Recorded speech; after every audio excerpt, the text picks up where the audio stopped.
पूर्वोदय अर्थ ओडिशा समृद्ध हो, ओडिशा एक नंबर राज्य परिणत हो, ओडिशा को शिखर में पहुंचापी प्रवासी ओडिशा को उत्कर्ष ओडिशा पर सबू कार्यक्रम से जोग दे ये कथा को स्पष्टतार सहित कही आज से कहली 47,000 कोटी टंकार शिलान्यास उद्घाटन केवल आना सेमिकंडक्टर आरंभ कर बहु योजना को आणबार ओडिशा रे एवं ओडिशार विकास रे भारत वर्ष विकसित भारत हो तापे ओडिशार योगदान अधिक हो ये कार्यक्रम को सी करने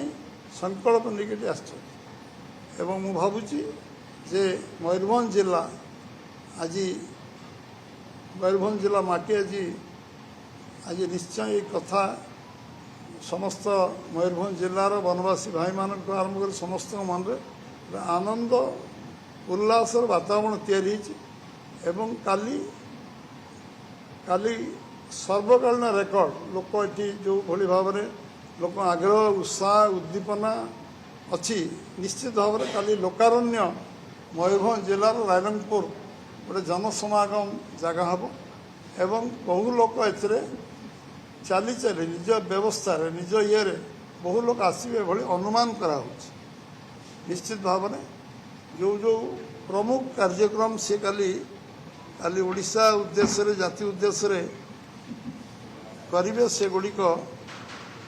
मुझे मुख्य मुख्य विषय आपण आगे उल्लेख करें लिखित भाव देले आपण ताकू सब विषय को करें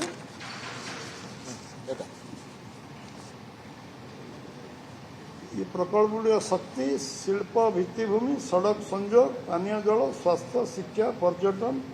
जलसेचन भली मुख्य क्षेत्र को अंतर्भुक्त कर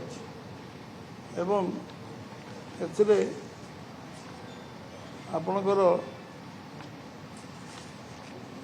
मुख्य शिल्पान्यास प्रकल्प मानक मध्य 600 मेगावाट क्षमता विशिष्ट अपर इंद्रावती पंपड स्टोरेज प्रकल्प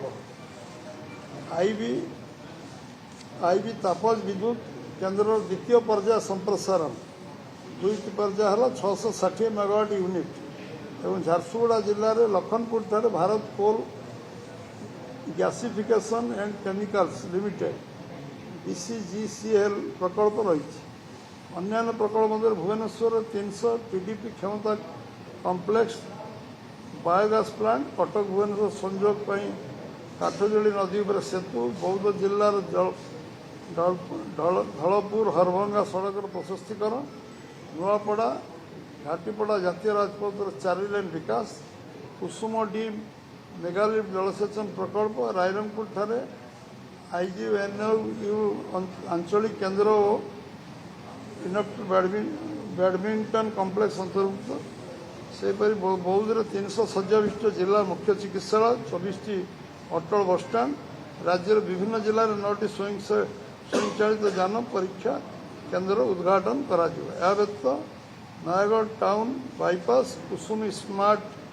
इरिगेशन प्रकल्प भूतल pipeline Jagpura Jajpur Keonjhar road Baitarani road multi tracking प्रकल्प Hindol road Meramandali multi tracking प्रकल्प रायरंगपुर क्रीड़ा कॉम्प्लेक्स और आदिवासी गवेषणा केन्द्र उद्घाटन हो मुख्य विषय आज एवं ए समस्त जनसाधारण को अनुरोध करी समस्ते काली दिन 1 ରୁ 2ଟା भितर सभा कार्य संपन्न हो। आसंता काली प्रधानमंत्री कौन कार्यक्रम रही कौन सबू उन्नयनमूलक कार्यर से शिलान्यास करेंगे उद्घाटन करेंगे तार पूरा तथ्य रखुले मनमोहन सामल।